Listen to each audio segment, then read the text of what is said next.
마태복음 22장 말씀은 예루살렘 입성 후 계속되는 유대 지도자들과의 논쟁이 연결되는 것입니다. 그래서 21장의 내용들 또 21장에 등장했던 그들의 논쟁에 대해서 예수님께서 말씀하시는 내용이 연결되는 것입니다.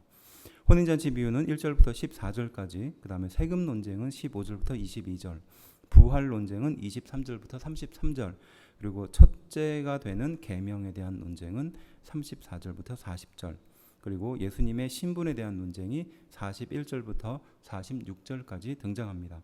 혼인잔치의 비유는 21장의 악한 농부의 비유와 같은 맥락으로 등장하는 겁니다. 그러니까 두 아들의 비유, 그리고 악한 농부의 비유, 그리고 혼인잔치의 비유가 같은 의미를 담고 있다는 것이죠. 1절은요, 예수님의 입성과 성전 청결 사건을 목격한 종교 지도자들이 예수님의 권위를 무너뜨리려 했다는 것을 말합니다. 이에 예수님은 이것을 비유로 대답하시는 거죠. 바로 그들은 신성모독과 민중 선동제 이 두 가지 양쪽의 함정을 파고 예수님께 접근했던 것입니다. 2절은 천국은 마치라고 말하는데 이건 비유의 목적을 벗어나지 않고 읽을 것을 말하는 겁니다. 그래서 5절은 돌아보지 않고 자기 밭으로 또 자기 사업하러 가고라고 말하는데 천국에 대해서 무관심한 당시 사람들의 태도를 비유하는 거죠. 예수님의 복음에 대해서 무관심했던 그들의 태도를 말하는 겁니다. 6절은요, 그 남은 자라고 말하는데 천국 복음을 전파했던 사람들, 그리고 선한 자를 말하는 겁니다. 예를 들면 세례 요한이겠죠. 그리고 구약의 남은 자 사상을 우리가 좀 더 묵상하고 연구해야 될 것 같습니다. 구약의 남은 자 사상이 등장한다는 것을 좀 찾아보고 여기에서 등장하는 남은 자가 어떤 의미인지 좀 연결해서 묵상하면 더 깊은 이해가 될 겁니다. 7절은요, 복음을 받지 않는 자들에 대한 하나님의 진노를 말하는데요. 이것은 군대, 또 진멸, 불사름이라는 말을 하는 것입니다. 9절은요, 내 거리 길에 사람을 만나는 대로라고 말하는데 복음에 초청된 사람이 획기적으로 변화했다라는 것입니다. 그 이전에 하나님의 복음은 유대인들에게 한정되었는데 그 복음이 전 세계 모든 사람들에게로 변화됐다라는 것이죠. 심지어는 9절에 악한 자나 선한 자나 누구나 다 그 복음에 초대됐다라는 것을 볼 수 있습니다. 11절부터 13절은요, 예복을 입지 않아 쫓겨난 사람은 영적으로 거듭나지 않은 사람이다라는 것을 말하고요. 당시의 유대인의 결혼에는 그 주인이 참석했던 사람들에게 예복을 주도록 되어 있었습니다. 관습이었습니다. 그럼에도 입지 않았다는 것은 이런 행동 자체가 그 초대한 주인의 행동을 무시했던 것으로 볼 수 있어요. 그래서 이것을 비유했던 것인데요. 하나님의 말씀을 듣고 모였음에도 불구하고 복음을 제대로 영접하지 않았던 것을 예복을 입지 않았다는 것으로 비유했던 것입니다. 14절은요, 청함을 받은 자는 많되 택함을 입은 자는 적다라고 말하는데 이 청함과 택함에 대해서 묵상을 할 필요가 있겠죠. 그리고 세금 논쟁이 등장하는데요. 이건 바리새파와 헤롯 당원이 연합해서 예수님을 시험했던 내용입니다. 근데 사실 이 바리새파와 헤롯 당원은 적대 관계에 있었던 사람입니다. 바리새파는 하나님의 말씀을 가르쳤던 그런 사람들이었고 헤롯 당원들은 당시의 헤롯 왕, 그러니까 로마의 섭정이었던 헤롯 왕을 지지했었던 사람입니다. 그러니까 다분히 정치적인 그런 색깔을 가지고 있었겠죠. 그래서 바리새인과 이 헤롯 왕은 서로에 대한 불편한 시선들이 있었습니다. 그런데 이렇게 예수님을 넘어뜨리기 위해서는 그렇게 적대적인 사람들도 같이 연합해서 예수님께 나왔다는 것을 볼 수 있죠. 바리새파는 이 로마에 바쳤던 세금을 반대했었습니다. 그리고 예수님을 반민족주의자로 모함하려고 나갔던 거고요. 이 헤롯 당원은 친로마였었죠. 그러니까 당연히 그들에게 세금을 내야 된다라고 생각했습니다. 그래서 이것을 통해서 예수님을 황제의 반역자로 모함하기 위해서 나갔던 겁니다. 그러니까 예수님은 어떠한 선택을 해도 넘어질 수밖에 없는 그런 시험이 되는 올무와 같은 상황에 처해 있었던 것이죠. 15절은요, 말의 올무라고 말하는 것이 바로 그것을 말합니다. 예수님을 함정에 빠뜨리고자 교묘한 질문으로 넘어뜨리려고 하는 것입니다. 어떠한 대답을 해도 넘어질 수밖에 없는 질문을 들고 갔던 것이죠. 16절은요 자기 제자라고 말하는데 이것은 바리새인의 제자들을 말하는 겁니다. 그리고 헤롯 당원은 로마 대리 통치자인 헤롯 왕을 지지했습니다.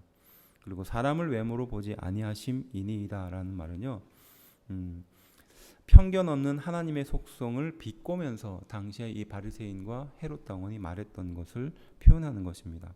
그러니까 사람을 외모로 보지 않는다라는 것은 구약의 말씀을 인용했던 것입니다. 그러니까 하나님은 그러한 속성을 가지고 누구나 차별하지 않으신다라는 뜻을 담고 있는데 바로 바리새인과 헤롯 당원이 예수님을 비꼬면서 자신의 질문을 정당화하기 위해서 했었던 말이라는 것이죠. 그리고 17절은요 가이사 세금이라고 말하는데 이것은 남녀에 대해서 모두 부과됐던 세금을 말하는 겁니다. 남자는 14살부터 여자는 12살부터 65세까지 부과한 지금으로 말하면 인두세입니다. 19절은요 세금 낼 돈이 바로 데나리온이었는데 이것은 은으로 주재된 로마 화폐를 말하는 겁니다. 20절은요 그 화폐는 앞면에는 존엄한 신의 아들 디베디우스 가이사 아우구스토라고 적혀 있었고 뒷면은 최고의 제사장이라고 적혀 있었습니다. 부활 논쟁이 또 등장하는데 사두개인은 부활과 영적인 존재를 믿지 않았습니다. 그래서 바로 그러한 사두개인이 예수님께 부활의 문제를 가지고 예수님께 나타났던 거죠. 그리고 그 내용은 신명기 25장 이 계대결혼 형사 취수 제도의 문제를 가지고 옵니다. 이게 무엇이냐면 형이 죽게 되면 그 형의 부인을 동생이 취하는 거예요. 왜냐? 그 형이 만일에 자손이 없을 경우 동생이 그 형의 부인을 취해서 그 형의 자손이 계속해서 이어질 수 있도록 하는 당시의 계대 결혼을 가지고 오는 것입니다. 24절은요. 모세가 일러스되라고 말하는데 신명기 25장 5절부터 6절까지 내용입니다. 그리고 이것은 형사 취수 제도죠. 앞서 말했던 내용입니다. 그리고 이 법을 거부했었던 오난이 결국 하나님의 심판을 받게 되는 장면이 창세기 38장 8절부터 10절까지 등장합니다. 사두개인은 이 내용을 가지고 부활이 없다고 믿는 증거로 삼았습니다. 당시에요. 그리고 이것을 오히려 가지고 왔었던 거죠. 29절 모세오경이 오히려 부활에 대해서 지지하고 있다라고 말씀하고 있고요. 그다음에 육신의 몸과는 전혀 다른 영적인 존재로 변화된다라는 것을 확증합니다. 신명기 25장 31절부터 32절에 등장합니다. 그래서 바로 이런 사두개인이 부활과 영적인 존재를 부정했었던 그들의 특성을 예수님은 정면으로 반박하셨던 거죠. 30절은요. 부활은 완성이며 죽음의 지배를 벗어난 상태이다라고 말하는 것입니다. 그리고 31절부터 32절 32절은 출애굽기 3장 6절을 인용했고요. 모세를 만난 하나님의 말씀을 통해서 부활의 하나님임을 보여주는 것입니다. 왜? 아브라함과 이삭과 야곱이 살아있기 때문에 살아있는 그들의 하나님이다라고 말씀하셨던 거죠. 산자의 하나님이다라는 것이 바로 그런 의미입니다. 그러니까 너희가 믿는 아브라함과 이삭과 야곱도 살아있다. 부활했다. 그리고 재림 때 올 것이다 라는 것을 전제하고 말했던 것입니다. 그러니까 바로 그들의 하나님은 살아계신 하나님이고 그들은 산자의 하나님이다 라고 말씀하셨던 것이죠. 첫째 되는 계명에 대한 논쟁은 바리새인들의 도전이었는데요. 바리새인들은 당시 율법을 613가지로 나누었습니다. 그런데 613가지 그러니까 예수님께서 말씀하신 그 내용이 바로 이 핵심이 여기 담겨 있는데요.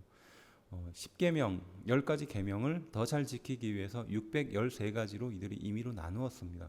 그리고 613가지를 지키기 힘들어하는 사람들이 많자. 그렇다면 그 중에서 248개의 계명은 우선 지켜야 한다라고 그들이 가르쳤거든요. 그래서 사람들 사이에 이것이 논쟁이 생긴 거예요. 과연 248개 계명이 을 더 위급하게 지키는 것이 정말 필요한가? 이것에 대한 논쟁이 항상 있었습니다. 그러니까 중요하지 않은 것과 덜 중요한 것 이것을 왜 나누어야 되는가? 하나님의 말씀 지켜야 될 율법은 동일하지 않는가? 뭐 이런 것에 대한 논쟁이 당시에 있었습니다. 바로 이 문제를 가지고 왔던 거죠. 그리고 37절은요. 쉐마라고 해서 신명기 6장 4절부터 9절 또 11장 13절부터 21절 유대인들이 그 자식들을 그 자손들을 가르쳤던 쉐마의 말씀을 언급하고 있는 것이죠. 39절은요. 그와 같으니라고 말하는데 이것은 같은 비중으로 중요하다. 그러니까 이 두 가지 말씀이 똑같이 중요하다라는 것이에요. 레위기 19장 18절을 인용했습니다. 내 이웃을 내 몸과 같이 사랑하라라고 말합니다. 이 두 계명은 40절에 율법의 근본 정신이었습니다. 그러니까 하나님을 사랑하는 것 그리고 내 이웃을 내 몸과 같이 사랑하는 것 이것이 비중이 똑같다는 것이요. 하지만 당시의 바리새인들은 하나님을 사랑하는 것이 훨씬 중요했고 그래서 613개의 계명에서 248개의 계명을 하나님을 사랑하는 데 초점을 맞췄던 거예요. 그리고 내 이웃을 내 몸과 같이 사랑하는 것을 나머지 계명으로 두었습니다. 바로 이것을 사람들이 논쟁거리로 삼자 예수님은 그 모든 것이 똑같이 중요하다라고 말하는 것입니다. 결론적으로 바리새인들이 율법을 임의로 나누거나 하나님의 말씀을 임의로 그렇게 비중을 가지고 지키도록 하는 것은 잘못됐다라고 지적하는 것입니다. 그리고 마지막으로 예수님이 먼저 질문하는 내용이 등장하는데요. 이것은 앞의 비유에 대한 결론적인 성격을 갖습니다. 잘못된 메시아관을 고쳐주기 위해서 하신 말씀이죠. 시편 110편 1절을 인용했습니다. 메시아가 다윗의 자손 중에 나올 것을 물어보는 장면이고 이것은 육신적으로 다윗의 혈통이나 영적으로는 다윗의 주인이 되신다라는 것을 그들로 하여금 고백하게 하기 위한 것입니다. 43절은요. 메시아가 어찌 인간의 한계에 있을 수 있는가라고 생각했습니다. 당시 유대인의 생각이죠. 그런데 다윗이 메시아가 올 것을 성령에 감동되어서 주로 고백했다는 것을 인용했던 것입니다. 44절은 시편 110편 1절을 인용해서 하나님께서 메시아에게 말씀하셨다라는 것은 주께서 내 주께 이르시되 이 말씀을 해석하는 것입니다. 그래서 다윗이 성령에 감동되어 기록한 것으로 다윗의 자손으로 오시는 메시아가 인간이며 하나님과 동등한 분임을 알았다라는 내용이죠. 그래서 이것을 조금 좀 정리를 하면 너희가 다윗의 자손의 메시아가 올 것이라고 고백하지만 그 마음 한편에는 하나님이 어떻게 인간의 몸을 입고 오실 수 있는가에 대한 의구심을 갖고 있었던 거예요.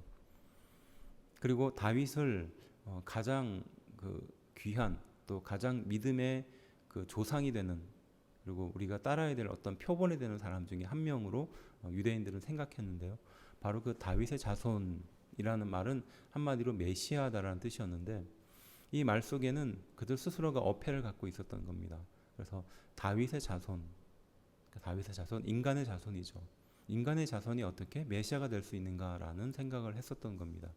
하지만 그 다윗이 성령에 감동되어서 자신의 자손의 메시아가 날 것이다라고 말하면서 그 메시아가 나의 주인, 주님이 될 것이다라고 고백하는 장면을 들어서 바리새인들이 가지고 있었던 생각을 무너뜨렸던 것이었죠. 그래서 45절 유대인들이 알고 있었던 메시아에 대한 생각을 예수님이 지적하고 바꾸셨던 장면입니다.